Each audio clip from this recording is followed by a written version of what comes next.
नमस्कार दोस्तों, मेरा नाम पंकज गुप्ता और आप देख रहे हैं YouTube channel Pankaj Gupta classes.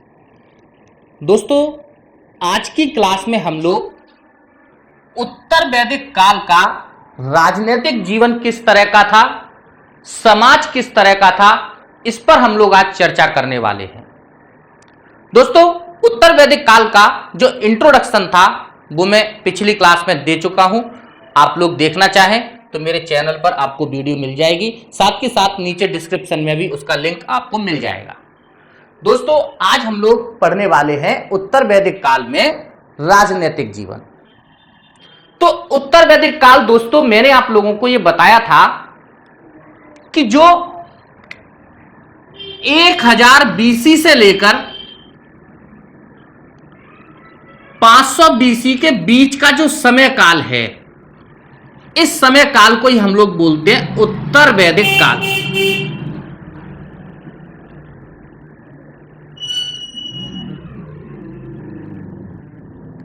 दोस्तों, ये वो काल था जिसमें आर्यों ने सिंधु नदी से आगे बढ़कर संपूर्ण गंगा यमुना के दोआब पर अपना अधिकार स्थापित किया। दोस्तों, इसी काल में महाभारत का युद्ध हुआ और इस युद्ध के परिणाम स्वरूप संपूर्ण कुरु वंश का नाश हुआ।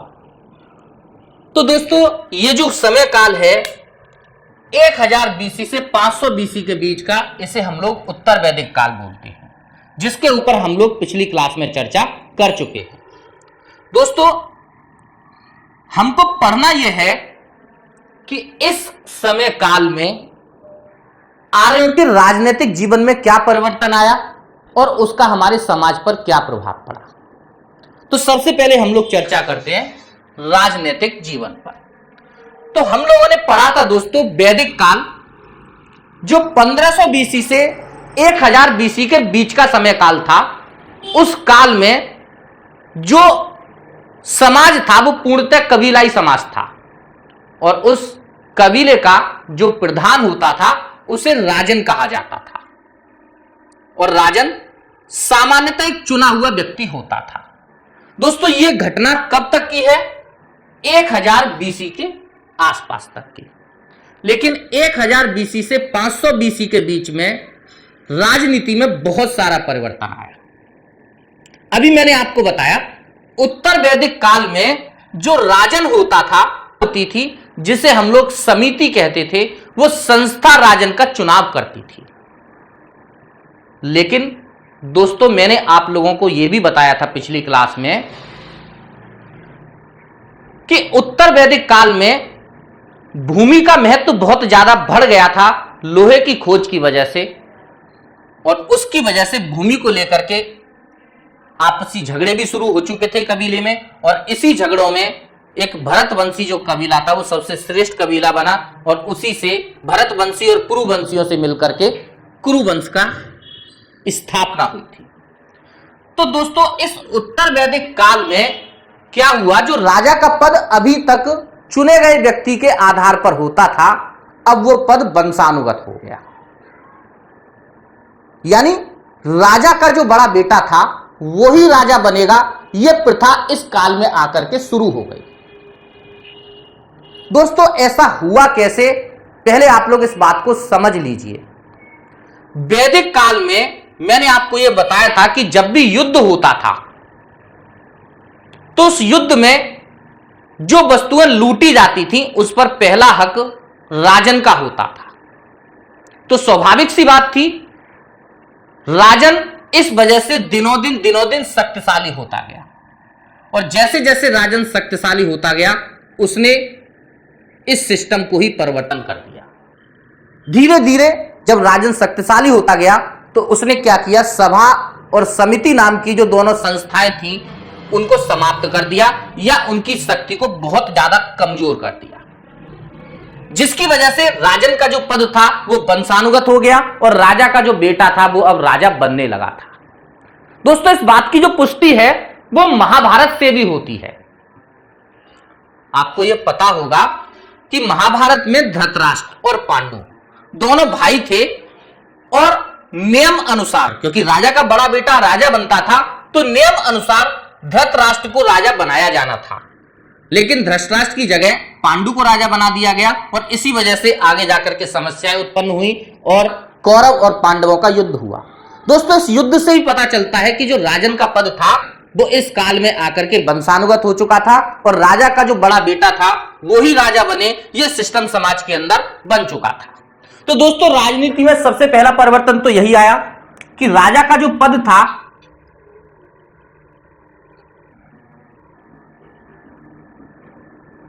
वंशानुगत हो गया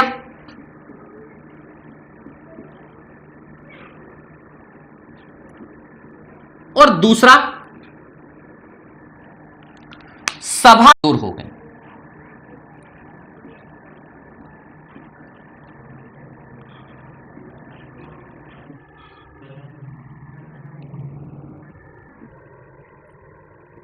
यानी ये संस्था या तो खत्म हो गई या अत्यधिक कमजोर हो गई। दोस्तों, तीसरा राजनीति में क्या परिवर्तन आया? मैंने आपको पढ़ाया था वैदिक काल में जो राजा होता था वो किसी भी प्रकार का कोई कर नहीं लेता था, ना ही ऋग्वेद में किसी कर संग्रह करने वाले अधिकारी का हमें वर्णन मिलता है। लेकिन जो प्रजा अपनी स्वेच्छा से भेंट देती थी राजा को, जिसे बलि कहा जाता था, राजन उसी पर अपना जीवन यापन करता था वैदिक काल में आकर के। लेकिन उत्तर वैदिक काल में यानी 1000 बीसी से 500 बीसी के बीच में जब राजा का पद अत्यंत शक्तिशाली हो गया और वो वंशानुगत हो गया तो उसने बलि को अपना अधिकार बना लिया। यानी अब इस काल में राजा ने कर लगाना शुरू कर दिया। और दोस्तों, इसकी जानकारी हमें अथर्ववेद से मिलती है। दोस्तों, इस काल में जो राजा ने कर संग्रह करने वाला अधिकारी था उसको हम लोग संग्रहीत कहते थे। तो दोस्तों, तीसरा जो परिवर्तन आया राजनीति में, राजा ने कर लगाना, और इस कर को क्या कहा जाता था दोस्तों? बलि।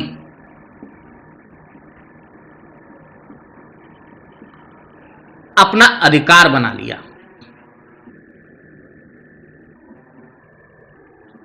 तो तीसरा राजनीति में परिवर्तन यही हुआ। पहला, राजा का पद वंशानुगत हो गया।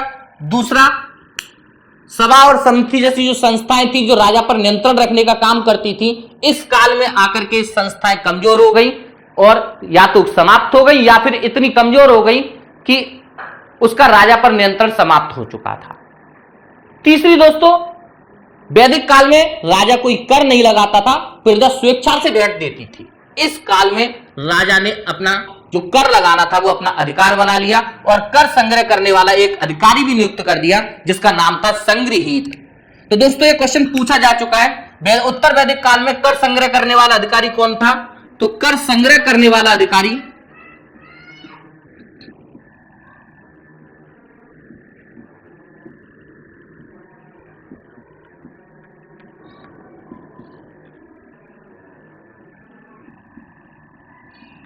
संग्रहीत कहलाता था।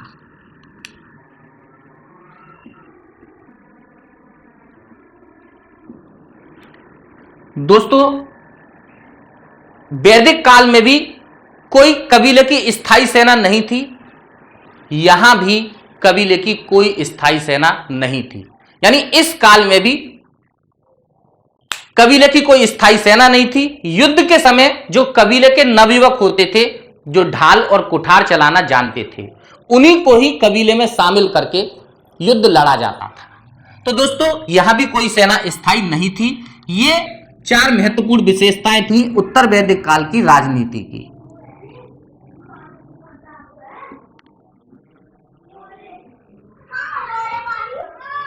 कबीले की कोई स्थायी सेना नहीं थी।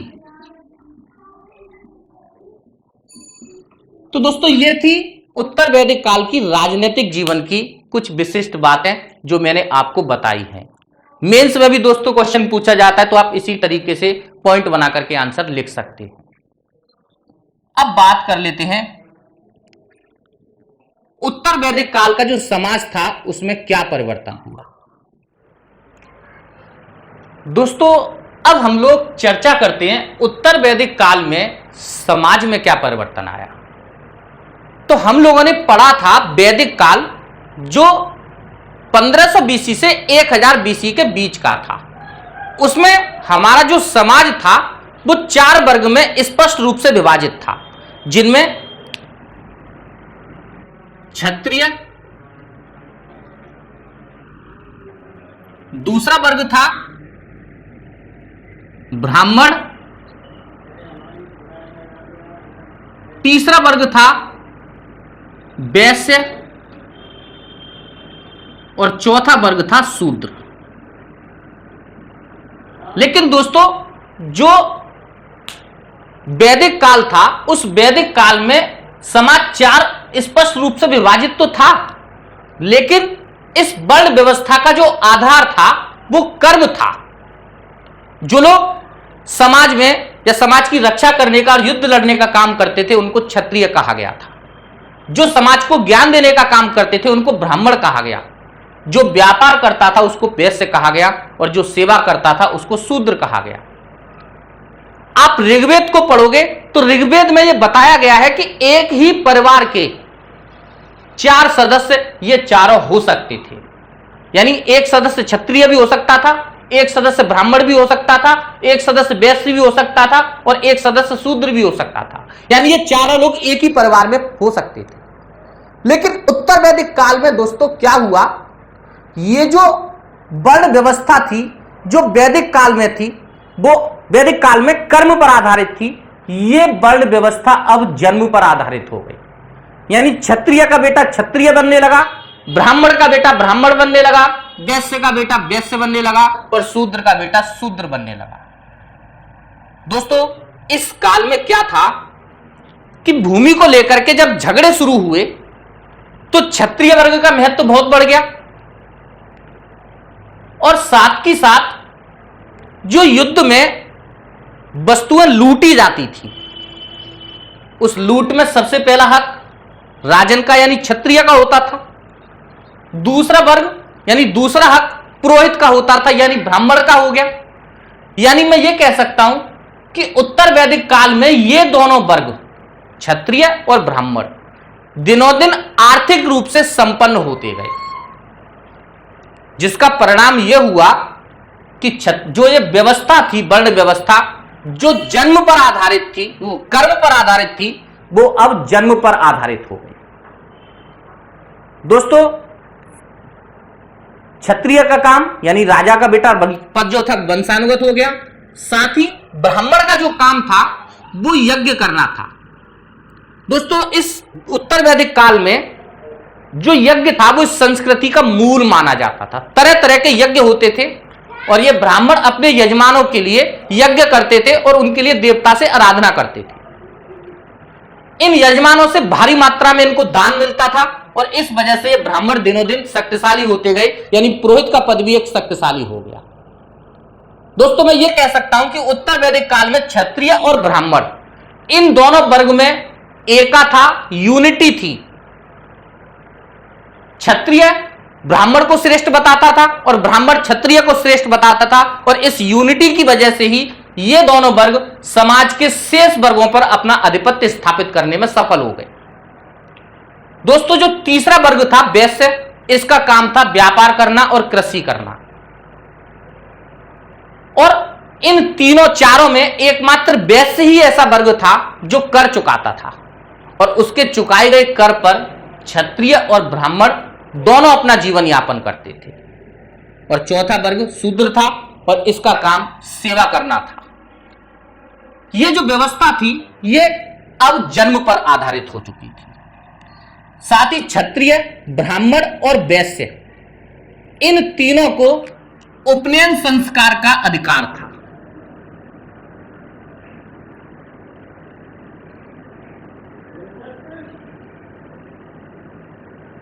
दोस्तों उपनयन संस्कार क्या होता है? उपनयन संस्कार का मतलब है जनेऊ धारण करने का अधिकार। तो इन तीनों को उपनयन संस्कार का अधिकार था, शूद्र को उपनयन संस्कार का अधिकार नहीं था।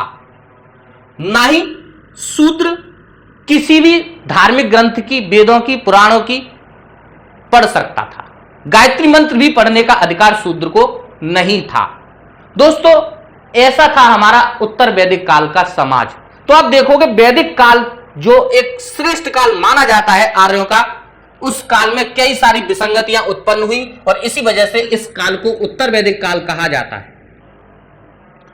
तो दोस्तों यह था सामाजिक जीवन। नेक्स्ट क्लास में हम लोग इनका धार्मिक जीवन और इनके आर्थिक जीवन पर और चर्चा करेंगे कि उत्तर वैदिक काल में आर्थिक जीवन क्या था और इनका धर्म क्या था। तब तक दोस्तों मुझे आज्ञा दीजिए। Thank you.